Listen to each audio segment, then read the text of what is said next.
ఈ ప్రజాస్వామ్య దేశంలో మన పెద్దలు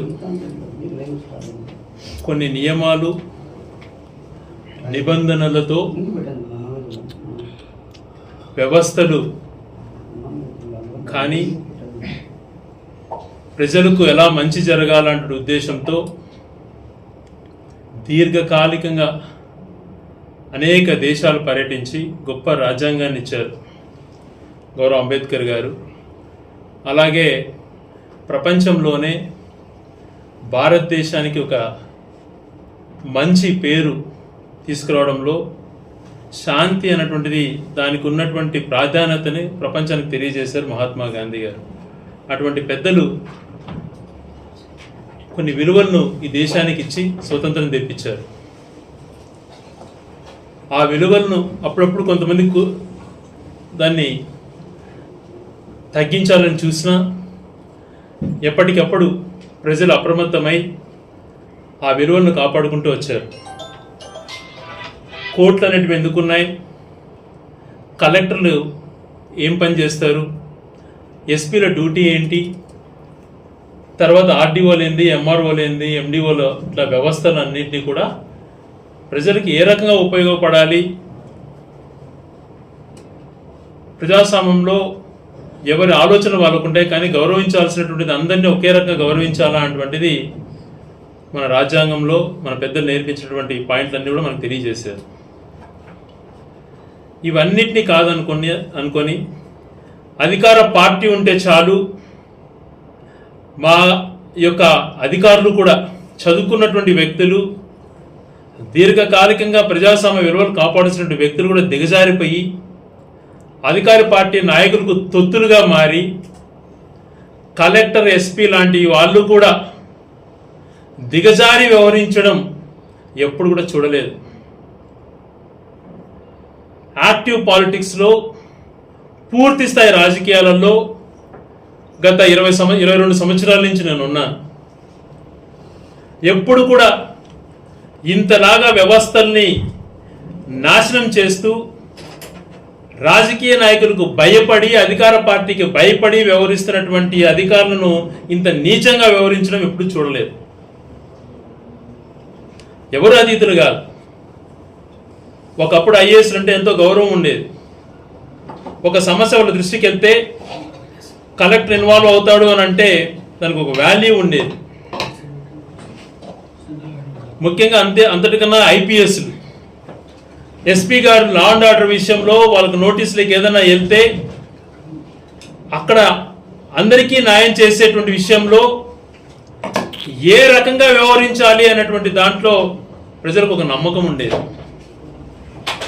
తాను ఇచ్చేటువంటి ఇన్స్ట్రక్షన్స్తో కింద అధికారులు ఎలాగా స్పందించేటువంటి వాళ్ళు ఎలాగ సామాన్యుడికి ఎలా చేరేది అనేటువంటిది మనం చూస్తూ పోయినాం. ఇప్పుడు అవన్నీ ఏమి వద్దు, పైనుంచి రాజకీయ నాయకుడు ఆదేశాలు ఇవ్వటం, తొత్తులుగా మారడం, ప్రజాస్వామ్యాన్ని విలువలను లేకుండా చేయటం. ఒక రాజకీయ నాయకులుగా మాకు ప్రజలు ఇచ్చేటువంటి మ్యాండేట్ 5 సంవత్సరాలు. తిరిగి మ్యాండేట్ పొందడానికి ఎన్నో కష్టాలు పడతాం. ప్రజాభిమానం ఎలా సంపాదించాలా అని చెప్పి, ప్రజలతో ఎలా మమేకం కావాలా, ప్రజల నుంచి తిరిగి ఆదరణ ఎలా పొందాలి అటువంటి ప్రయత్నం అనునిత్యం చేస్తుంటాం. శాశ్వతంగా మీకు ప్రజల సొమ్ముతో డబ్బులు తీసుకుంటూ ప్రజల విలువలను కాపాడకుండా దిగజారిపోతున్నటువంటి మీరు ఒక్కసారి ఆలోచన చేసుకోండి. ఎందుకు ఇలా జరుగుతోంది అనేది ఒకటి ఆలోచన చేసుకోండి. దీనికి మేము రేపు పొద్దున ఎప్పుడన్నా సమాజంలో తలదించుకోవాల్సిన పరిస్థితి వస్తుంది. ఆ పరిస్థితి రాకుండా, పేరుగా వ్యక్తిగా మీరు కాకుండా మీకున్నటువంటి అధికార విలువను కలెక్టరు, ఎస్పీ, సిఐ, డిఎస్పీ, మిగతా వాళ్ళందరూ కూడా ఎంఆర్ఓలు దానికి ఉన్నటువంటి విలువను దిగజార్చకండి. దాదాపుగా 20 రోజులు పైగా అవుతోంది ఒక వ్యక్తి పైన, మాజీ మున్సిపల్ వైస్ చైర్మన్ పైన దారుణంగా దాడి చేసి, అంతకుముందు నా పైన దాడి జరుగుతుంది అని చెప్పి పోలీసులకు కంప్లైంట్ ఇచ్చిన, ఆ కంప్లైంట్ను తీసుకోకుండా నిర్లక్ష్యంగా వ్యవహరించి దాడి జరుగుతున్నంతసేపు వాళ్ళకు తెలుస్తున్నా ఏమాత్రము దాన్ని బాధ్యతగా తీసుకోకుండా ఇప్పటికి దాదాపుగా 3 వారాలు అయిపోయినా కూడా ఒక వ్యక్తిని కూడా అరెస్ట్ చేయలేదు అని అంటే తల వీళ్ళు ఎక్కడ పెట్టుకోవాలి? మీరు ఈ సమాజానికి ఏం మెసేజ్ ఇవ్వాలనుకున్నారు? ఎప్పుడు కూడా ప్రజాస్వామ్య విలువలు అటువంటిది మీరు గుర్తుపెట్టుకోండి. ఇప్పుడు ఏదో ఐపీఎస్ను కూడా ఇష్టానుసారం సస్పెండ్ చేస్తున్నారు, వాళ్ళ ఇష్టం వచ్చినట్టు ప్రభుత్వం వ్యవహరిస్తూ దానికి మీరు భయపడి పనిచేస్తున్నారా, లేకపోతే పోస్టింగుల కోసం రాజీ మార్గాన్ని ఎంచుకున్నారో ఒకసారి మీరు ఆలోచన చేసుకోండి. ఒక్క రాజ్యాంగబద్ధమైనటువంటి పోస్టులో ఉన్నటువంటి వాళ్ళు భారతదేశంలోనే అత్యుత్తమైనటువంటి స్థాయిలో ఉన్నటువంటి ఐఏఎస్ ఐపీఎస్లే దిగజారితే ఇంకా కింది స్థాయి ఎలాగ వ్యవహరిస్తారో ఒకసారి మీరు ఆలోచన చేసుకోండి. ఇంతవరకు ఆ దాడి సంఘటనలో దారుణంగా దాడి చేసి గాయపరిచారు, ఇన్ని రకాల ఫ్రాక్చర్స్ జరిగాయి అంటుండేది అన్నీ కూడా తెలుసు. అన్ని రకాల ఏ రకంగా దాడి చేసింది, ఎవరు దాడి చేసిందని కూడా తెలిసినటువంటి పోలీసు అధికారులు నిమ్మకు నీరెత్తినట్టు ఉంటూ ఈరోజు ఒక్కరు కూడా అరెస్ట్ చేయలేదు అని అంటే సిగ్గుపడాల్సింది మేం కాదు. ఇదే మేము కూడా రిటాలియేషన్ పద్ధతిలో కక్షపూరితంగా లా అండ్ ఆర్డర్ పరిస్థితి సృష్టించాలన్నటువంటి ఆలోచన మాకు ఉన్నదంటే ఈరోజు మీ పరిస్థితి ఏంది?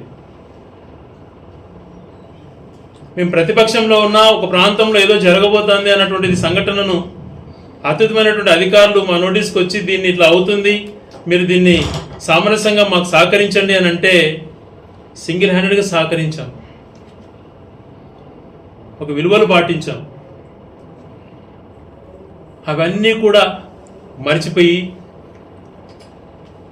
ఒక 20 మంది ఆకు రౌడీలు తయారయ్యి వాళ్ళే పదే అందరిపైన దాడి చేసిన, వాళ్ళపైన ఒక చిన్న పోలీస్ సంబంధించి ఒక వార్నింగ్ కూడా ఇవ్వకపోవడం, వాళ్ళపైన కేసులు పెట్టి వాళ్ళని శిక్షించినంటే ఈ పరిస్థితి రిపీట్ అయ్యేటివి కాదు కదా.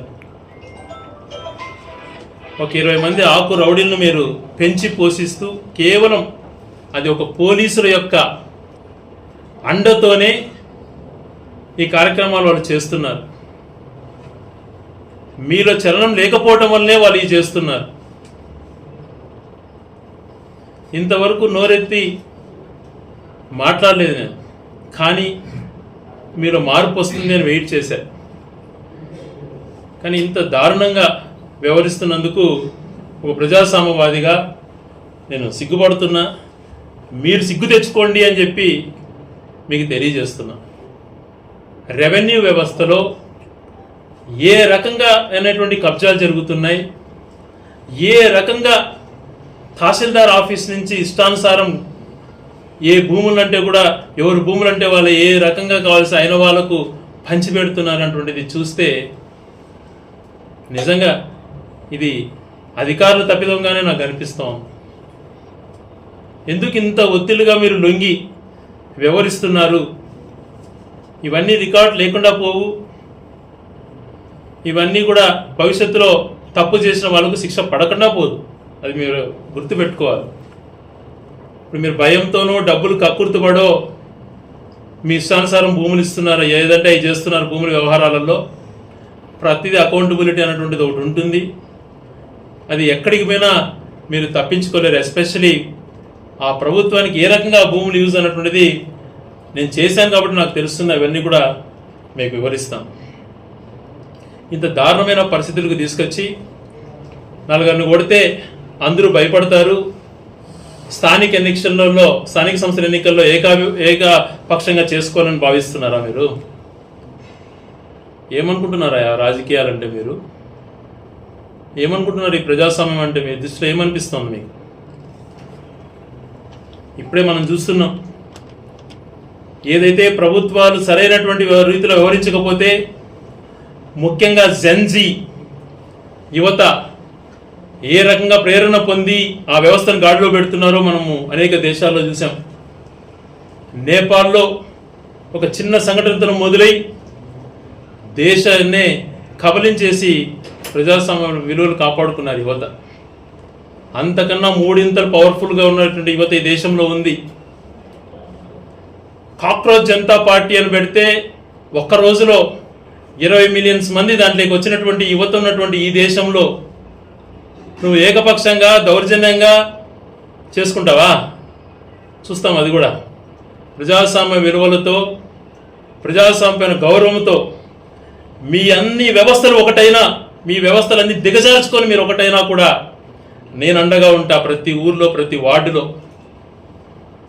ఎక్కడైతే ఏ వార్డులో అయినా, ఏ గ్రామంలో అయినా పెద్దలు, ప్రజాస్వామ్యవాదులు ఒక నిర్ణయం తీసుకొని పలాని వ్యక్తి గ్రామానికి మంచి చేస్తాడు, పలాని వ్యక్తి వార్డుకు పనిచేస్తాడు, పలాని వ్యక్తి ఊరికి మంచి చేస్తాడు అని అంటే నేనుంటా, నా ప్రాణం అడ్డేసి మీకు తోడుంటా. ఒక రౌడీజం చేస్తేనే భయపడతారా?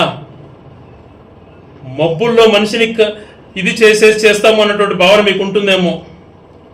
అవి కూడా చూసిన వ్యక్తిని. ప్రజాస్వామ్యానికి ఈరోజు నేను ఎంత విలువనిస్తానో, ప్రజాస్వామ్య విలువలు ఎలా కాపాడుకోవాలో తెలిసినటువంటి వ్యక్తిగా నా అంతకు నిన్ను తగ్గించుకొని ఆ విలువల కోసం పాటుపడ్డాను. ఈ 17 సంవత్సరాలు రాయచోట్లో చిన్న సంఘటన జరగకూడదు. ఎలక్షన్లు అంటే రాళ్ళు బాంబులు వేసుకునేది కాదు. ప్రతి ఒక్కరు ప్రతి ఊర్లో పోయి ఓటేసుకోవాలా అని చెప్పి ఒక చిన్న సంఘటన జరగకుండా నేను నిలబడినటువంటి 5 ఎలక్షన్లు జరిపించిన వ్యక్తిని నేను. మీరు ఈరోజు ఏదో చేయాలని చూస్తే భయపడతానా? మబ్బులు లేకుండా ఈరోజు మీరు ఎవడెవడైతే ఈ నాటకాలు ఆడుతూ దాడులు చేశారో ప్రతి ఒక్కరిని రికార్డ్ చేసుకున్నా మీకు ఒక్కొక్క రోజు ఒక గండంలా కనపడుతుంది జీవితంలో, భవిష్యత్తులో. ఎవ్వరూ కూడా చేసిన తప్పును తిరిగి భయపడి ఎందుకు చేశాము ఈ తప్పు అనిపించే విధంగా మీరు అనుభవిస్తారు. లోతైన మాటల్లో చెప్తున్నా, ప్రజాస్వామ్యవాదిగా ఎంత గట్టిగా ఉంటానో ఆ ప్రజాస్వామ్యాన్ని వంచేందుకు ప్రయత్నం చేసిన వాళ్ళ అంతు కూడా అలాగే ఉంటాను. వాళ్ళ అంతు చూస్తాను. దేనికైనా అండగా నిలబడతాను. 2 సంవత్సరాలు కొట్టారు మా కార్యకర్తల్ని, భరించాం. కొట్టిన ప్రతి ఒక్కరిని కూడా చూసి బాధపడ్డా. పోలీసులు ఏదో చేస్తారు అని చెప్పి సార్ అని రిక్వెస్ట్ చేసుకున్నా. ఇంకా మీకు ఏ రోజు కాల్ చేయను, మిమ్మల్ని సార్ అని అడుక్కోను. ఈ ప్రజాస్వామ్యాన్ని ఎలా రక్షించుకోవాలని నేను చూసుకుంటా. నేను సైకిల్ తొక్కుతాను అని చెప్పి స్టేట్మెంట్లు ఇస్తూ రోజుకు రూపాయి చెప్పున ఇష్టానుసారం డీజిల్, పెట్రోల్ ప్రైసెస్ పెంచుతున్నారు. దాదాపుగా ఈరోజు ప్రజలు నడ్డి విరిచే విధంగా 5 రూపాయల నుంచి 6 రూపాయల వరకు ఇప్పటికే పెంచారు. ఇక ఒక 10 రోజులలో మళ్ళీ ఒక 5 రూపాయలు పెంచేటువంటి ప్రయత్నాలు జరుగుతున్నాయి. దానికి ఒక డ్రామా. వాళ్ళ వెహికల్ అంటే ఒక వెహికల్ కాన్వాయ్లో ఒక వెహికల్ తీసేసి మేము తగ్గించుకుంటున్నాం, ప్రజలపైన భారం వేస్తాం. ఈరోజు దేశంలోనే అత్యధిక ఖరీదైనటువంటి పెట్రోల్, డీజిల్ ఆంధ్రప్రదేశ్లో ఉంది. ఈరోజు వీళ్ళ భాగస్వామ్య పక్షంతో నడుస్తుంది ఎన్డీఏ గవర్నమెంట్. ఎందుకని ఈ రాష్ట్రంలో మిగిలిన రాష్ట్రాలతో కనీసం తగ్గించలేకపోతుంది? మీరు తగ్గించమని మేము అడగడం, మిగిలిన రాష్ట్రాలతో సమానం చేయలేకపోతున్నారా? పక్కన కర్ణాటకలో ఎంత ప్రైస్ ఉంది, ఇక్కడ ఎంత ప్రైస్ ఉంది, పక్కన తెలంగాణలో ఎంత ప్రైస్ ఉంది, ఇక్కడ ఎంత ప్రైస్ ఉంది, పక్కన ఒరిస్సాలో ఎంత ప్రైస్ ఉంది, ఇక్కడ ఎంత ప్రైస్ ఉంది, తమిళనాడు ఏ ప్రైస్ ఉంది. 4 రాష్ట్రాలు బాట ఉన్నటువంటి మన రాష్ట్రంలో 4 బాటలలో ఏ ప్రైస్ ఉంది మ్యాచ్ చేయలేకపోతున్నారు అని అంటే మీరు పరిపాలన చేసే అర్హత మీకుందా? ఒక డీజిల్, పెట్రోల్ వల్ల ఎంతమందికి ఇంపాక్ట్ కలుగుతుంది అన్నటువంటిది మీరు ఆలోచన చేయలేకపోతున్నారు అని అంటే మీకు సిగ్గుండాలి. ఇంకెంతకాలం పెంచుతారు? పెంచుకుంటూ పోతున్నా రోజుకు రూపాయి. మన 3 రూపాయలు పెంచారు, మన 97 పైసలు పెంచారు, ఈరోజు మన 97 పైసలు పెంచారు. దాదాపుగా 5 రూపాయల దాకా ఇప్పటికే పెట్రోల్, డీజిల్ పెంచడం జరిగింది. అలాగే ఈ రాష్ట్రంలో రైతుల పరిస్థితి, పంటలు ఇంతవరకు వాళ్ళకి ఏ ఒక్క నష్టపరిహారం ఇవ్వలేదు. కరువు పరిహారం రాలేదు, ఏ ఇన్పుట్ సబ్సిడీ రాలేదు, 1 రూపాయి రాలేదు. ఏ పంటకు గిట్టుబాటు ధర కలిగించకుండా రాష్ట్రంలో రైతులు అధోగతి పాలు చేస్తున్నారు. గాలి వాన వచ్చి పూర్తిగా పంట అరకొరగా ఉన్నటువంటి మామిడి తోటలకు సంబంధించిన కాయలు రాలిపోతే దాన్ని పరిశీలన చేసేటువంటి పరిస్థితి లేదు, దాని గురించి ప్రశ్నించేటువంటి పరిస్థితి లేదు. సో దారుణమైనటువంటి పరిస్థితులు రైతు విషయంలో వీళ్ళు వ్యవహరిస్తున్నారు. ఇంకా పదే పదే కొన్ని విషయాలు చెప్తుంటారు. ప్రజాస్వామ్యాన్ని ఏదో గౌరవిస్తామని చెప్పి చంద్రబాబు నాయుడు గారు, మోడీ వీళ్ళంతా కూడా ఈ వార్డ్స్ బైఫర్కేషన్ అనేది కూడా వాళ్ళు ఇష్టానుసారం చేశారు. ఓ పక్కన జనగణన జరిగేటప్పుడు ఈ బార్డర్స్ ఏవి కూడా మార్చకూడదు అన్నటువంటి రూల్ అన్నటువంటిది ఉన్నా కూడా వాళ్ళకు అనుకూలంగా పాపులేషన్ అన్నటువంటిది లెక్కలేకి తీసుకోకుండా వాళ్ళకి ఏదైతే అనుకూలంగా ఉంటుందో ఏ రకంగా అయితే చేసుకోవాలన్నటువంటి దానిపైన వాటి ఇష్టానుసారం చేసి బైఫర్కేట్ చేసుకుంటున్నారు. ఇది ఎంత తప్పో ఒకసారి మీరు ఆలోచన చేసుకోండి. ఏదైనా జనాభా పాపులేషన్ ప్రకారం ఉండాలి, కానీ పాపులేషన్ ప్రకారం లేకుండా చేసుకుంటూ పోవడం చాలా దుర్మార్గం. అలాగే డెవలప్మెంట్స్ సంబంధించినటువంటిది కూడా ఈరోజు గతంలో జగన్మోహన్ రెడ్డి గారు స్కూల్స్ని అద్భుతంగా తీర్చిదిద్దాడు. ప్రతి ఒక్క వ్యక్తి ఈరోజు నేను విదేశాల్లో అనేక దేశాల్లో తిరిగినప్పుడు కూడా విద్యా వ్యవస్థ పైన ఆ దేశాలన్నీ పాటిస్తున్న విధానాన్ని ఈ దేశంలో తీసుకురావాలి, ఆన్ పార్ విత్ మిగిలిన కంట్రీస్లో ఇక్కడ తెలుగు మీడియం చదివేటువంటి వాళ్ళకు కూడా ఇంగ్లీష్ బాగా నేర్పించాలి, వాళ్ళు టోఫెల్ రాయాలి, వాళ్ళకి ఐబీ సిలబస్ ఉండాలి, వాళ్ళ స్కూల్లో డిజిటల్ క్లాస్ ఉండాలి అని ఆలోచన చేస్తే 90% కాదు కంప్లీట్ చేస్తే 10% పెండింగ్ వర్కులు చేయకుండా మీరు చందాలు అండి మేము చేస్తాం అన్నటువంటిది. చందాలు ఇస్తే ఎంతవరకు చేస్తావు? నువ్వు 22 సంవత్సరాలు దాదాపు ఈ రాష్ట్రానికి సీఎంగా ఉన్నావు, 17 సంవత్సరాల పైగా 10 సంవత్సరాల పైగా ప్రతిపక్ష నాయకుడిగా ఉన్నావు. ఏ రోజైనా స్కూల్స్ బాగా చేయాలంటే ఆలోచన కలిగిందా? ఆ డెస్కులు, ఆ ఫర్నిచర్, స్కూల్స్లో పెయింటింగ్స్, రన్నింగ్ టాయిలెట్స్ అన్నీ చేస్తే కొంత పర్సంటేజ్ పెండింగ్ ఉంది, అవి చేయవయ్యా అంటే మీరు చందాలు ఇస్తే చేస్తానంటాడు. ఆ P4 అంటాడు, P6 అంటాడు, మీరు ఇస్తే నేను చేస్తానంటాడు. ప్రభుత్వ పరంగా చూస్తే వడ్డీ ఈరోజు అప్పులు చూస్తే గత ప్రభుత్వం 5 సంవత్సరాలు చేసిన అప్పులు 2 సంవత్సరాల్లోనే చేశారు. అప్పులేమో పెరిగిపోతున్నాయి, ప్రజలకు ఏ మేలు జరగట్లేదు, ఏ అభివృద్ధి కనపడడం లేదు. ఇలా పరిపాలన మీరు కొనసాగిస్తున్నారు. ఇంకా రెవెన్యూలో ఏదో అవకతవకలు జరిగిపోయినాయి అన్నటువంటి మాటలు పదే మీరు మాట్లాడుతున్నారు. ఏం అవకతవకలు జరిగే 2 సంవత్సరాలు అయింది. ఎవరు ఏం తప్పు చేశారో మీరు తీసుకోండి, మీరు ఆ తప్పులను బయట పెట్టండి. ఈ రాయచోటి నియోజకవర్గ ప్రజలకి ఒక్కసారి నేను విన్నవిస్తున్నా, ఇక్కడ యొక్క భూములు ఉన్నటువంటి వాళ్ళకి ఎంత మంచి చేశారో నేను చెప్తాను. 60 కోట్లతో నేను రింగ్ రోడ్ వేస్తే 20,000 కోట్లుగా వ్యాపారం చేసుకున్నారు వ్యాపారస్తులు. జిల్లా పెరిగిన తర్వాత ప్రతి ఒక్కరి భూమి, ప్రతి ఒక్కరి ఇల్లు డబల్ ద ప్రైస్ అయింది రాయచోట్లో. మీ ఆస్తులు నేను పెంచేదానికి నేను కృషి చేయలేదా? ఈరోజు ఎంత బాధాకరంగా ఉంటుందంటే, జిల్లా కలెక్టరేట్ కార్యాలయం రాయచోటి అని చూసినప్పుడు మనసు ఉప్పొంగేది. బోర్డు పెరికేసి రెవెన్యూ కార్యాలయం రాయచోటి అని పెట్టినటువంటి బోర్డు గురించి ప్రశ్నించలేకపోతున్నారు అని అంటే దీన్ని కూడా రాజకీయ కోణంలో వాడుకోవాలనేటువంటి ప్రయత్నం చేస్తూ దాన్ని కాపాడుకోలేక ఎంత బాధ ఉంటుందండి ఒక మనిషికి. ఒక ఏర్పడినటువంటి ఒక జిల్లా కేంద్రం ఆ బోర్డు పెరికేసేసి ఆ రెవెన్యూ డివిజన్ కూడా నేను తీసుకొచ్చింది. డిఎస్పీ కూడా పులివెందులకు పోయే పరిస్థితి నుంచి రాయచోటి డిఎస్పీ కార్యాలయం నేను తెచ్చింది. అది కూడా తీసేసిందిరేమో, వీళ్ళు లేక అది ఒకటి పెట్టారు రెవెన్యూ కార్యాలయం అని. జిల్లా కార్యాలయం ఉన్నటువంటి దాన్ని పీకేసేసి రెవెన్యూ కార్యాలయం బోర్డు పెట్టినప్పుడు సిగ్గుపడకుండా మళ్ళీ ఇంకొక బస్ స్టాండ్ వస్తుంది, ఆడ ఈవీ స్టేషన్లు పెడతామంట. ప్రతి పెట్రోల్ బంకులో పెడతారు ఈవీ స్టేషన్. దాంట్తో అభివృద్ధి చెందేది. ఈరోజు మంచి కార్యక్రమాలు చేసినప్పుడు మంచిగానే చెప్తాం. ఈరోజు మంచి చేయాలని చెప్పి రాయచోటి భవిష్యత్తు బాగుండాలని చెప్పి నేను ఆలోచన చేశాను.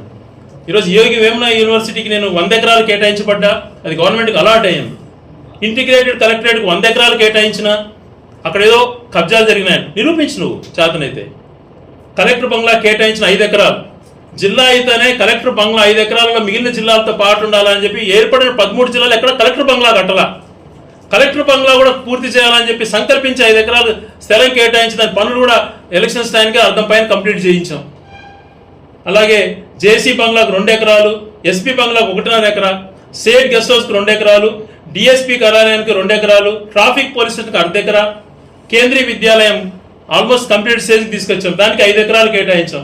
నగరవనంకి 80 ఎకరాలు, క్రికెట్ స్టేడియంకి 29 ఎకరాలు, శిల్పారామంకు 12 ఎకరాలు, జిల్లా పరిషత్ కార్యాలయానికి 10 ఎకరాలు, సిరికల్చర్ కార్యాలయంలో నిరుపయోగంగా ఉన్నటువంటి స్థలాన్ని ప్రభుత్వ మహిళా డిగ్రీ కళాశాలగా దాన్ని కేటాయించి అక్కడ క్లాసెస్ రన్ చేసిన విధానంలో కానీ, టీటీడీ కళ్యాణ మండపానికి 1.5 ఎకరా కానీ, షాదీఖానకు 1.5 ఎకరా కానీ, ఆర్టీసీ బస్ స్టాండ్ విస్తీర్ణకు 33 ఎకరాల రెవెన్యూ స్థలం ఆర్టీసీ బస్ స్టాండ్కి అటాచ్ చేసే విషయంలో కానీ, సిబ్బ్యాల దగ్గర ఏపీఐసిసికి సంబంధించి 500 ఎకరాలు కేటాయించినటువంటి భూముల దగ్గర నుంచి ఇవన్నీ కూడా ప్రజలకు ఆస్తులు క్రియేట్ కావాలన్నటువంటిది.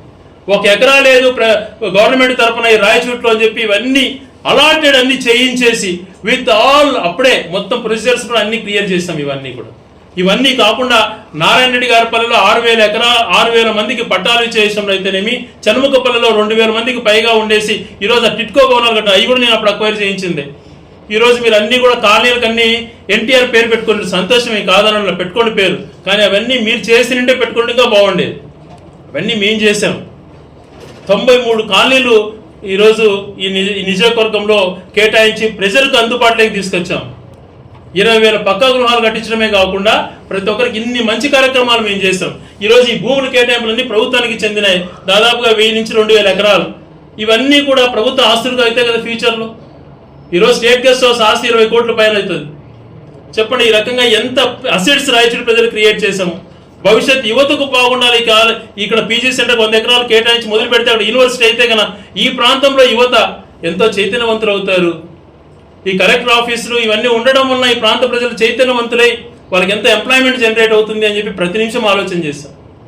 దాని గురించి ఆలోచన చేయకుండా ఆ మంచి చేయాలనే ఆలోచనలన్నీ తుంగలో దొక్కి రౌడిజం చేస్తే ప్రజల అభిమానం పొందొచ్చు. ఎవరో 4 జిందాబాదులు కొడితే బేకార్ ఎదవలు, అది ప్రజాదరణ కాదు. 15 ఏళ్ళు నిద్రాహారాలు మాని ప్రతినిత్యం ఈ ఊరి కోసం, ఈ ప్రాంత ప్రజలు సామరస్యం కోసం ప్రయత్నం చేస్తే 4 సార్లు గెలిపించాము. ఈసారి ఇంకొక ఛాన్స్ ఇద్దామని చెప్పి ఇచ్చారు, కానీ నీకు ఆ ఛాన్స్ సద్వినియోగం చేసుకోవడానికి నువ్వు కష్టపడాల్సింది పోనిచ్చి ఈ రకంగా దుందుడు రాజకీయాలు చేయడం అటువంటిది సరైనటువంటిది కాదు. ఇవి చాలా కాలం చెల్లుబాటు కావు. ప్రజల ఆదరణ పొందేటువంటిదే ప్రజాస్వామ్యంలో నేర్చుకోవాల్సింది.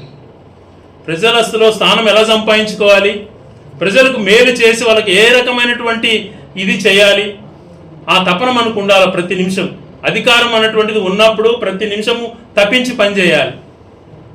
ఇలాగా పోలీసులను, రెవెన్యూ వ్యవస్థను అడ్డు పెట్టుకొని బెదిరిస్తూ భూములను వాళ్ళకు వీళ్ళను కొట్టించి చేసుకోవడం కాదు రాజకీయాలంటే. 2 రోజులు బాగానే ఉంటాయి, తర్వాత చూస్తారు ఈ తప్పులు చేసినటువంటి వాళ్ళు ఏ రకమైనటువంటి శిక్షలు అనుభవిస్తారు. సో ఇవన్నీ మానుకొని మీకు చేతనైతే నేను కేటాయించా, మీకు చేతనైతే ఇంకో 2-3 ఎకరాలు మీరు ప్రభుత్వానికి ఏ రకంగా మంచి కార్యక్రమాలు చేస్తారో స్థలాలు వెతికి పట్టి చేయండి. ఒక చిన్న ఏది కూడా రాయచోటికి 2 సంవత్సరాలు ఏది జరగలేదు. చేసినటువంటి కూడా దాదాపుగా కంప్లీట్ స్టేజ్కి వచ్చినట్టు కూడా ఆపేశారు. ఉన్న జిల్లా కేంద్రాన్ని తరలించేశారు. భారతదేశ చరిత్రలో ఇంతవరకు ఏర్పడినటువంటి ఏ జిల్లా బ్రిటిష్ ప్రభుత్వం 500-600 సంవత్సరాల నుంచి తీసుకుంటే ఏర్పడిన జిల్లా ఎక్కడ రద్దు కాలేదు. కర్మకొద్ది ఒక రాయచోటు అయింది అని చరిత్ర నిలబడిపోయేటట్టుగా అంత ఈ ప్రాంత ప్రజలకు అంత నష్టపరిచారు. ఇవన్నీ కూడా అధిగమించి జిల్లా కేంద్రం పోతే ఏదో డబల్ దానికన్నా పెద్ద అభివృద్ధి చేస్తాం. ఏది ఎక్కడ కనపడతాం,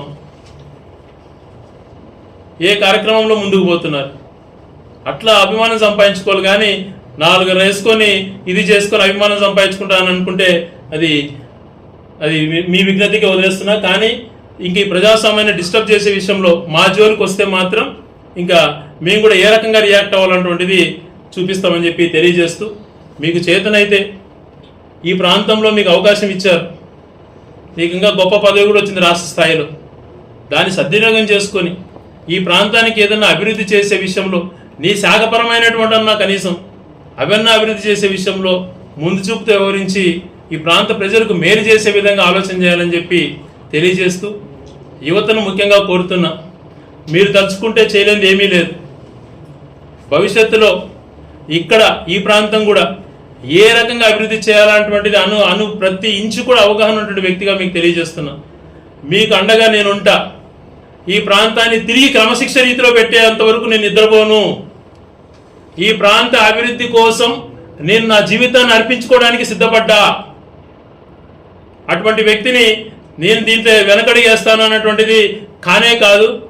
నా జీవితం ఈ ప్రాంత అభివృద్ధి అనుకున్నప్పుడు నా ప్రాణానికన్నా ఈ ఊరి అభివృద్ధి నాకు ముఖ్యము, ఈ ఊరిలో డిసిప్లిన్ నాకు ముఖ్యము, ఈ ఊరి యొక్క ప్రజల యొక్క బాగే నాకు ముఖ్యం అనుకుని భావించిన వ్యక్తిని ఎక్కడ అడుగు వెనకేసేటువంటి ప్రసక్తే లేదు. ప్రజాస్వామ్యవాదులకు అందరికీ నేను తోడుగా ఉంటా. అందరం కలిసి ఏకమై ఈ ప్రాంత అభివృద్ధి కోసం, ఈ ప్రాంతంలో క్రమశిక్షణ కోసం, ఈ ప్రాంతంలో దిగజారిపోతున్నటువంటి విలువలను కాపాడుకునేటువంటి కోసం అందరం ఒకటై పోరాడదామని చెప్పి మీకు అందరికీ తెలియజేస్తూ, నిన్న కూడా మళ్ళీ ఎస్పీ గారికి చెప్పా, ఏమయ్యా ఇన్ని రోజులైంది, ఏమైనా అరెస్ట్ చేసేవాళ్ళు, ఇంతవరకు ఉరుకు పలుకు లేదు.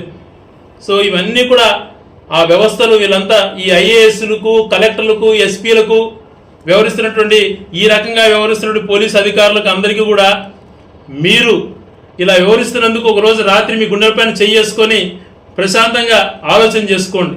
మీరు చేస్తున్న పనులు ఏందో, మీ వల్ల ఎంత దిగజారిపోతున్నాయో ఒకసారి గుండెలపైన చేసుకొని ఆలోచన చేసుకోండి అని తెలియజేస్తూ, విలువల దగ్గర ఎక్కడ కూడా కాంప్రమైజ్ కాకుండా వ్యవహరించినటువంటి వ్యక్తులకు ఎప్పుడు కూడా తోడుంటామని చెప్పి తెలియజేస్తాం.